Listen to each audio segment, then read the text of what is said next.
Hello viewers, today in this lecture we will discuss one of the most important reaction in organic chemistry to synthesize alkene or olefins. This reaction is called Wittig reaction.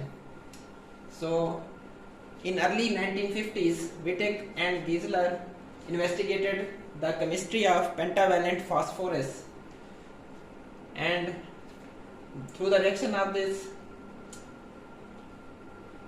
phosphorus gillate or phosphorane with benzophenone, they synthesized 1,1-diphenyl ethene in quantitative yield, and the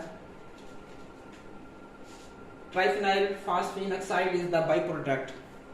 So if we analyze this reaction stepwise, basically the Wittig reaction is the reaction of the ketone or aldehyde with the alkyl halide. So if we analyze this reaction, this is the methyl bromide. It reacts with triphenyl phosphine. Phosphorus exists in two valent state. One is phosphorus can exist if it makes 3 bonds with these 3 phenyl, it is triphenyl phosphine, or it can exist in 5 valent state, as in the case of the triphenyl phosphine oxide. Here the phosphorus is making 5 bonds, 3 with the 3 phenyl and 2 with this oxygen, so it making overall 5 bonds. So this triphenyl phosphine has one lone pair. This lone pair attacks here on the carbon, and then this bromidine leaves to make this Wittig salt. So this bromidine and this phosphorus has a formal charge of plus, have ionic bond, or maybe we can call this contraene. So in the presence of the base takes one proton from this methyl, and it's form a gillate. This is called phosphorus gillate. Gillate is a kind of you can say zwitterine. Zwitterine is present in the amino acids with the positive and negative charge in the same molecule. So the phosphorus gillate is also a type of zwitterine, but here its heteroatoms are used. This is phosphorus is used, so this is called phosphorus gillate, or in other words, its other name is phosphorane. So this phosphorane reacts with this ketone to make this alkene, and then this triphenyl phosphine oxide is the byproduct. So this is the mechanism of this reaction. Here you see this very similar steps. Triphenyl phosphine oxide lone pair attacks on this methyl in a SN2 manner to make this Wittig salt. Then this Wittig salt, a strong base like N-butyl lithium, it takes the proton from this methyl to produce a here anion, a negative charge here. So this is called phosphorus gillate or phosphorane. This is the resonance form. We can write this in this way with double bond CH2, or in this way where the formal charge, negative charge on carbon, and the positive charge on this phosphorus. Then this phosphorus gillate reacts with ketone. Here you can see this negative charge attacks on this carbonyl carbon, and these 2 electrons then makes the bond with this oxygen and then phosphorus to make oxophosphetane. This is also called oxophosphetane or betaine because it is 4-membered. So it undergoes a similar type of 2+2 cycloaddition type reaction, and then these 2 bonds rearrange. Basically these 2 electrons is shifted here, it's make new carbon-carbon bond to make the alkene, and these 2 electrons which is between the carbon and oxygen, they shifted here to make this triphenyl phosphine oxide as a byproduct of this reaction. So this is the simple explanation of this Wittig reaction. So next we will generalize this reaction, because this reaction has huge application to synthesize the alkenes. And as you know, the alkene is a very important starting material to make a variety of new products. So this is the generalized form of the Wittig reaction. We can use primary or secondary alkyl halide, and here the triphenyl or trialkyl phosphine we can use. Maybe the R is aryl or alkyl phosphine can be used. Here the X is could be a halogen or maybe a tuzylate group, paratolulyl sulfonyl group, which can easily be removed. And then this trialkyl or triaryl phosphine reacts with this alkyl halide. Here this is primary or secondary because it need one proton here. Okay, I will explain it later. Tertiary could not be here because tertiary has no proton which the base can abstract. So we cannot use here the tertiary alkyl halide. Only primary or secondary alkyl halide could be used. When this react, this gives us a phosphonium salt.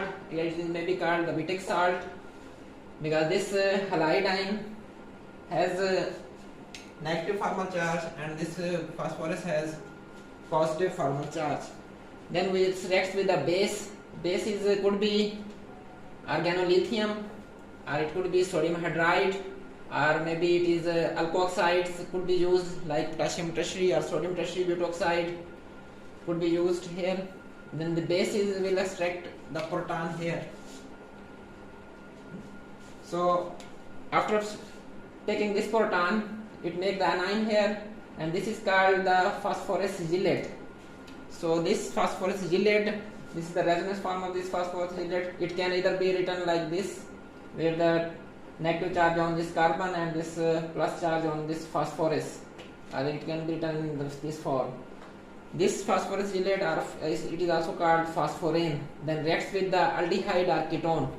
Here R4 and R5 could be any substituted aldehyde or ketone, even simple. Both can be even simple H, like formaldehyde. It's R4 and R5 could be anything, aryl or alkyl. Then this reacts with this one. We already explained the mechanism in the previously. So this reacts and then this form this olefin, and this triaryl or trialkyl phosphine oxide is the byproduct is eliminated here, and this olefin is formed. So this geometry, whether this olefin which has it could be cis olefin or could be it is trans. So if it is trans, we can call it E or Z. So in the Wittig reaction, the E or Z, it could be Wittig reaction form both transalkene as well as cis-alkene.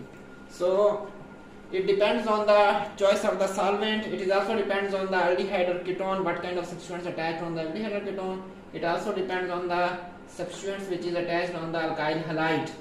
On the basis of this stability of the gillate, we divide it into three groups because these R2 and R3 which is present, they play a major role whether the alkene is formed cis or trans.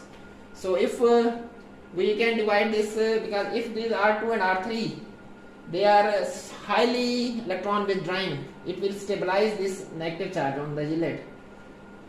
So we categorize this one as a stabilized gillate. These stabilized gillates, they give E olefins predominantly.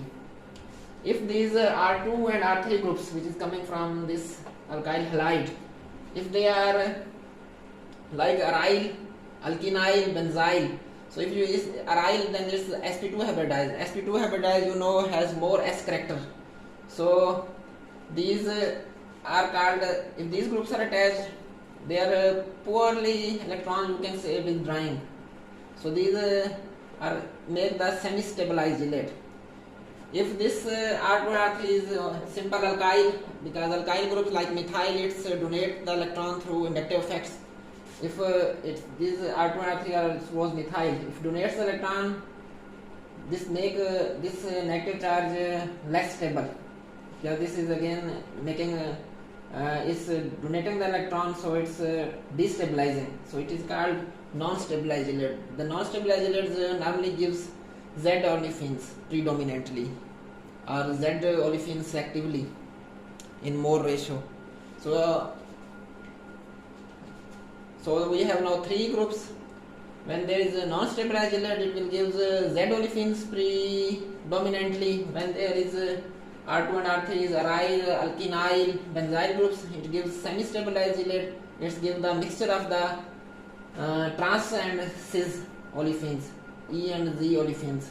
When there is a electron, strong electron withdrawing group like ester group, sulfonic group, nitrile group, keto group, then this make the stabilized gyrate and this give E olefins selectively or predominantly.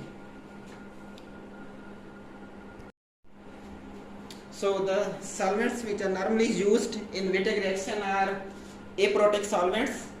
So like diethyl ether, tetrahydrofuran, toluene. So